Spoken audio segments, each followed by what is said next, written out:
നമസ്കാരം. എല്ലാ സ്ത്രീകളും തയ്യാറാകൂ. ഇന്ന് രാത്രി ഒരു പാർട്ടി മീറ്റിംഗ് ഉണ്ട്. ഈ വാക്കുകൾ കേട്ടാൽ മുഴുവൻ ഗ്രാമങ്ങളും ഭയന്ന് വിറയ്ക്കും. കാരണം രാത്രി വൈകി വിവിധ പ്രദേശങ്ങളിൽ നിന്നുള്ള സ്ത്രീകളെ പാർട്ടി ഓഫീസിലേക്ക് വിളിപ്പിക്കും. അവരിൽ ചിലരെ തെരഞ്ഞെടുത്ത് നഗ്നരാക്കി പുലർച്ചെ വരെ നൃത്തം ചെയ്യാൻ നിർബന്ധിക്കുകയും തുടർന്ന് TMC നേതാക്കൾ ലൈംഗികമായി പീഡിപ്പിക്കുകയും ചെയ്യും. ഈ ക്രൂരതയ്ക്ക് പിന്നിൽ ഗുണ്ടാ നേതാവ് TMC നേതാവ് ഷെയ്ഖ് ഷാജഹാൻ ആയിരുന്നു. തലസ്ഥാനത്ത് നിന്ന് ഏകദേശം 70 കിലോമീറ്റർ അകലെ ബംഗ്ലാദേശുമായി അതിർത്തി പങ്കിടുന്ന നോർത്ത് 24 പർഗാനാസ് ജില്ലയിലാണ് സംഭവം. സുന്ദർബൻസ് നാഷണൽ പാർക്ക് ഉൾപ്പെടെയുള്ള ദ്വീപുകളും ചതുപ്പുനിലങ്ങളും നിറഞ്ഞതും ഏകദേശം 16 കോടി രൂപയുടെ വാർഷിക ബിസിനസ്സുള്ള ഒരു പ്രധാന മത്സ്യബന്ധന കേന്ദ്രമായി അറിയപ്പെടുന്നതുമായ ഒരു പ്രദേശം. ഇതെല്ലാം നിയന്ത്രിക്കാൻ ദൃഢനിശ്ചയം ചെയ്തയാൾ സന്ദേശ് ഖാലിയുടെ ഷെയ്ഖ് ഷാജഹാൻ ആയിരുന്നു. ആദ്യം അയാൾ മത്സ്യബന്ധനത്തെ ലക്ഷ്യം വെച്ചു. അയാൾ മത്സ്യക്കുളങ്ങളുടെ നിയന്ത്രണം ഏറ്റെടുക്കുകയും പിന്നീട് ആളുകളുടെ ഭൂമി പിടിച്ചെടുത്ത് അവയെ മത്സ്യകൃഷി കേന്ദ്രങ്ങളാക്കി മാറ്റുകയും ചെയ്തു. തദ്ദേശീയ പുരുഷന്മാരെ അടിമത്തത്തിൽ കെട്ടിയിട്ട തൊഴിലാളികളാക്കി മാറ്റി. ചെറുത്തുനിന്നവർ പോലീസ് കേസുകൾ നേരിടുകയോ സുന്ദർബൻസിലെ ചതുപ്പുനിലങ്ങളിലേക്ക് എന്നേക്കുമായി അപ്രത്യക്ഷരാകുകയോ ചെയ്തു. കഴിഞ്ഞ ദശകത്തിൽ കാണാതായ പുരുഷന്മാരുടെ എണ്ണത്തിന് ഇന്നും പൂർണ്ണമായ കണക്കില്ല. പിന്നെ സ്ത്രീകളുടെ ഊഴം വന്നു. റവന്യൂ ഓഫീസുകൾ, ഫിഷറീസ് വകുപ്പ്, പഞ്ചായത്ത്, താലൂക്ക് ഓഫീസുകൾ, മുഴുവൻ സർക്കാർ സംവിധാനങ്ങൾ എന്നിവയുടെയും നിയന്ത്രണം നേടുന്നതിനായി അയാൾ പാർട്ടി ഓഫീസ് തന്നെ ഭീഷണിപ്പെടുത്തലിൻ്റെയും ചൂഷണത്തിൻ്റെയും കേന്ദ്രമാക്കി ഉപയോഗിച്ചു. ഗ്രാമങ്ങളിൽ നിന്നുള്ള സ്ത്രീകളെ യോഗങ്ങൾക്കായി വിളിച്ചുവരുത്തി അണിനിരത്തി ശക്തരായ ആളുകളുടെ ആഗ്രഹത്തിനനുസരിച്ച് തിരഞ്ഞെടുത്തു. അത് കൂടുതൽ മുന്നോട്ട് പോയി.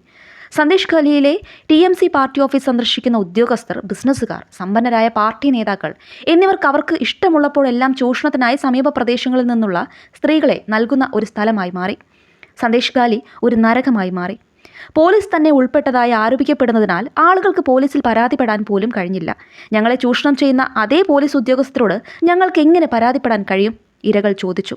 ഒരു 13 വയസ്സുള്ള പെൺകുട്ടിയെ പോലും വെറുതെ വിട്ടില്ലെന്ന് പറയപ്പെടുന്നു. 2 ദിവസം മുമ്പ് ഭർത്താവിൻ്റെ വീട്ടിലെത്തിയ നവവധുവിനെ അവർ പീഡിപ്പിച്ചു. അവിടെ നടന്ന ക്രൂരതയുടെ വ്യാപ്തി സങ്കല്പിക്കാനാവാത്തതാണ്.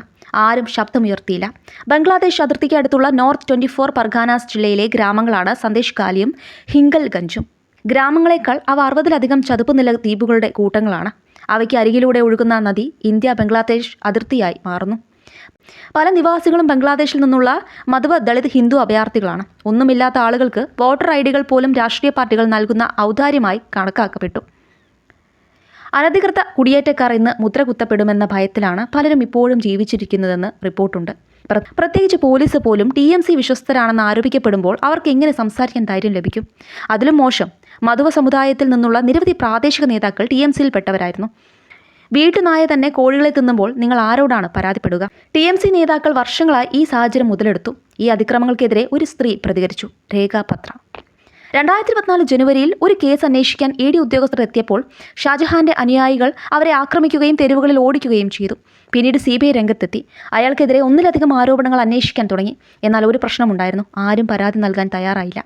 ആ നിർണായക നിമിഷത്തിൽ താനും സഹഗ്രാമവാസികളും നേരിടുന്ന ലൈംഗിക അതിക്രമങ്ങളെക്കുറിച്ച് ഔദ്യോഗികമായി പരാതിപ്പെട്ട ആദ്യത്തെ സ്ത്രീ രേഖാ പത്രയായിരുന്നു.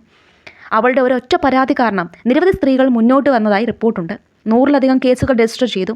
സ്ത്രീകൾ പ്രതിഷേധവുമായി തെരുവിലിറങ്ങി. ദേശീയ വനിതാ കമ്മീഷനും BJPയും ഇടപെട്ടു. ഇരകളെ പ്രോത്സാഹിപ്പിക്കാൻ ഗവർണർ പോലും നേരിട്ട് പ്രദേശം സന്ദർശിച്ചു. ഒടുവിൽ ഷെയ്ഖ് ഷാജഹാനും അയാളുടെ നിരവധി കൂട്ടാളികളും ജയിലിലടയ്ക്കപ്പെട്ടു. ജില്ലയിലെ 15 വർഷത്തെ കഷ്ടപ്പാടുകൾക്ക് അറുതി വരുത്തി. രേഖാപത്ര പിന്നീട് ഹിംഗൽഗഞ്ചിൽ നിന്ന് തെരഞ്ഞെടുപ്പിൽ മത്സരിച്ചു, ജയിച്ചു. നോർത്ത് 24 പർഗാനകളിൽ 30%-ലധികം മുസ്ലിം ജനസംഖ്യ ഉണ്ടെങ്കിലും ജില്ലയിലെ 33 നിയോജക മണ്ഡലങ്ങളിൽ 22 എണ്ണവും BJP നേടി. മമതാ ബാനർജിയുടെ ഭരണം അവസാനിപ്പിക്കാൻ വന്ന രേഖാപത്രയെ ദുർഗാദേവിയുടെ അവതാരം എന്ന് വിളിച്ചു. കേരളത്തിലെ മാധ്യമ മാമകൾ ആരെങ്കിലും ഇതിനെപ്പറ്റി ചർച്ച നടത്തിയിട്ടുണ്ടോ? പ്രതികൾ ഹിന്ദുക്കളായിരുന്നെങ്കിൽ, ഇരകൾ മുസ്ലിങ്ങളായിരുന്നെങ്കിൽ അവർ വലിയ അന്തിചർച്ചകൾ നടത്തിയേനെ. പക്ഷേ ഇവിടെ പ്രതികൾ മുസ്ലിങ്ങളും ഇരകൾ ഹിന്ദുക്കളുമായതുകൊണ്ട് ജിഹാദികളുടെ എച്ചിൽ തിന്ന് ജീവിക്കുന്ന കേരളത്തിലെ മാധ്യമ മാമകൾ ഇതൊന്നും ചർച്ച നടത്തിയിട്ടില്ല.